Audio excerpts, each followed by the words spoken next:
Hello, I'm Lucinda Harmon, aka the Growth Catalyst, and welcome to my YouTube channel.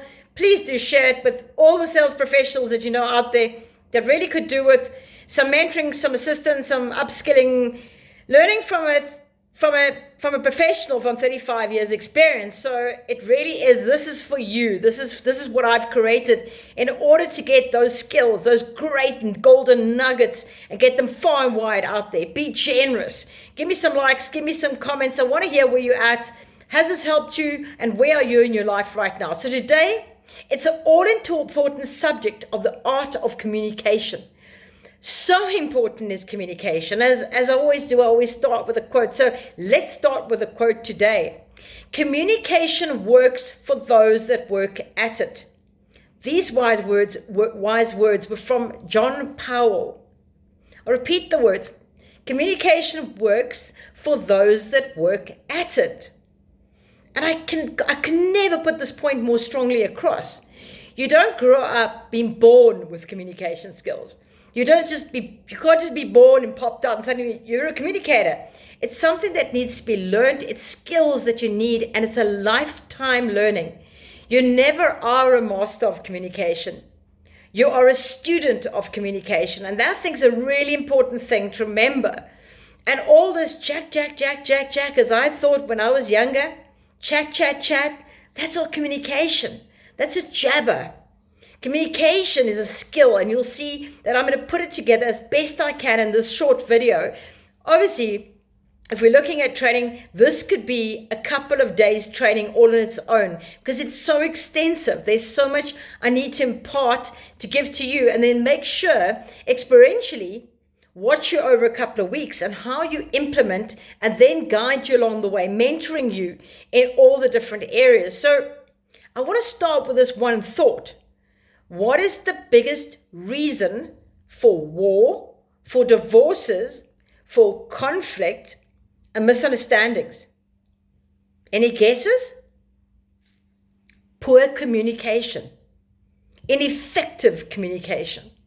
Communication is at the forefront of any serious issue and conflict, and whatever we find out their difficulty and challenge, we will see that somehow there was this breakdown in communication. It makes people angry. It gets people frustrated. They just feel they can't get the message across, or they're not being listened to correctly. So if we look at that, I'm going to look at 5 needed skills that you need in order to communicate effectively. Just 5 basic skills. We're just going to pull them like the rabbit out the hat. We're going to put out 5 for today. One is written, and written is emails, WhatsApps, a letter. It's all the things that are written. Even the way you might write and respond in a LinkedIn post, any of those kind of things that require the written word, even if it's documents inside a company or a sales report. Then oral is number 2, which is the spoken word, which is very important. We need to look at that. How are you speaking on a phone? How are you speaking differently on a WhatsApp call to a normal call? And how are you speaking even when you're doing an online meeting presentation? This is something really to look at. That third all-important part is the non-verbal visual skills that you need. That's being able to assess your own body language and that of others, the people that are there, and that you want them to engage and listen to you and be able to keep their attention. That 4th part is active listening. I harp on about that a lot, and we're going to talk about that now, the importance of active listening. There's a reason we've got 2 of these and 1 of these. 2 ears, 1 mouth, is because we need to do less of this and more of this. Communication, took me a long time to understand, had less to do about the talking and more to do about the listening. Because if we listen correctly, we get valuable information and we find out what we need in order to take that forward to our clients and customers. Very important. And that final number 5 is all about being situational and contextual. which means that you're able to adapt to cultures, adapt to different corporate cultures, whatever it might be, but you're able to adapt and go with it. You're not going cookie cutter with your only way of functioning and dealing in the world. You're able to adapt and be very, very cognizant and very aware of how people are responding to you and go, oops, that wasn't the best idea. Let me tweak it this way and let me do that. And suddenly you see your result changes. Like when we did the session on objections and on those conflict kind of things. Rejection and then objections and rejections. Sorry, I'm in the middle of those two. And what's very important is a lot of those were due to a poor communication. And the fact is that if you could just adapt, you could get past those challenges, past the objections, past the rejections, and you could actually bypass and get around them.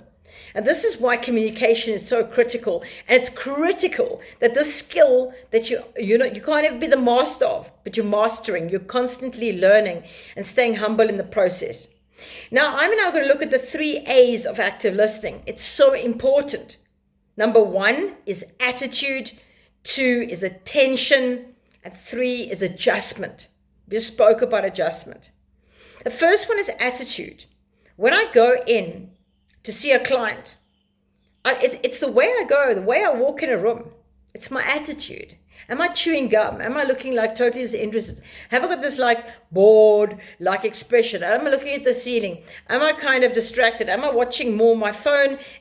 What is happening in that moment? What am I doing with my whole attitude without coming across? Am I aggressive at the person? Am I too insipid and like floppy? It's to do with that handshake, your attitude, the way you carry yourself. That is very important if people are actually going to invest the time and say, sure, I'm going to listen to her. She's got something good to say. And you know what? I think I like her. I think I trust her. She can stick around a bit longer. The other part is attention. Are you present? Are you fully engaged in that conversation with that customer of yours? Have you prepared and are you totally aware of who the person is? Have you greeted them with the correct name? Do you know who they are? The most embarrassing thing, you'd walk in a room and not remember the person's name. You don't know their title. And you walking into a building, you mistake them for a secretary or PA, and you might not have the best etiquette in dealing with everyone the same way, which should be a norm, and it ends up being the MD. I've seen people do this a number of times because the MD hasn't got a suit and a tie and all those things, and maybe in jeans and a t-shirt. And I really have seen people fall quite flat on that one. And before they even open their mouth, before anything happens, attention, adjustment, able to read that situation like we did with being situational and contextual. You're able to adjust quickly. You can see you're losing it. You can see that person is drifting off and you can kind of like pull it back. You can ask an open question. You can ask them something to engage them, something personal, something to share, an interest you might share. But it's really important that you're able to adjust and mutate, and that's part of emotional intelligence. Being able to be self-aware and adjust quickly shows that you have a very high level of emotional intelligence. So what's really important in communication is that you're able to structure what you say. Just as a speech, like when I did my TEDx, you always have a grand opening, you have real good section, content, and you close off. You've got a call to action at the end. You're making what you say memorable. The person, you want them to remember what you're going to say, and you've got to put it in a way that they can actually digest it. Like I've done here, I made 5 points and I made 3 points. I did it to make it easier for you. And probably below, you'll see in the content, I add them there as well for you to go back and reflect and look and want to know what were those 3 or 5 points. So you've got to make it digestible, easy, accessible, well-structured so that people actually remember what you said. And it's obviously in a very, very structured, memorable, respectful way. And also, don't waste people's time. Get to the point, but do it in a very, very wise way. Don't go slamming in direct, like, I want this is what it's about, boom, boom, I'm out of here. But you need to actually, in a stylish way, come across in respecting somebody else's time, understand their time is essential, and closing off, making sure that it's a 10-minute meeting or it's a 50-minute meeting or whatever it is, you use it wisely. And you also remember that in that time, you're adding value. I can never, ever give that enough. You've got to be of use and you've got to be adding value in everything you communicate. I'm not going to do a video for you today and tell you about something that's totally irrelevant. One or two people might enjoy it, but I need to make sure that I'm bringing you value. You as the sales professional that you can take out and really think about what we've spoken about today. So the 3 C's I'm going to bring in today are consistency, clarity, and confidence. Now, clarity is all about making sure that you're coming across in a clear, succinct, concise manner. That is very important. Consistency on all the levels you work, whether it's on email, whether it's on your LinkedIn, whether it's on whatever format you are actually working on. People can see this consistency because people buy from people they trust. You need to build up trust. You've got to create a consistency. And also the one thing not to do is ghost people and reject and ignore people. Oh, that is a no-no. And I know people are not often great on phones and getting back to their customers on emails and WhatsApps. And I've seen that a lot of times or aren't getting back on phone calls. You've got to find a structure and find if you've got a weaker area, please make sure you pull it up because that one area can actually really take you down and you can lose a customer, you can lose sales quite quickly if you slip up on consistency. And that final thing about confidence. People pick it up so quickly. If you don't feel confident as a salesperson, you don't feel confident about your product, you don't feel confident about your company you're representing or your own brand, people pick it up and they go, what's going on here? Why is she wasting my time? I don't trust this. I don't trust her. I don't trust the product. So those 3 things are really key if you really want to be able to look like that expert and be credible in life, is those 3 C's of consistency, clarity, and confidence.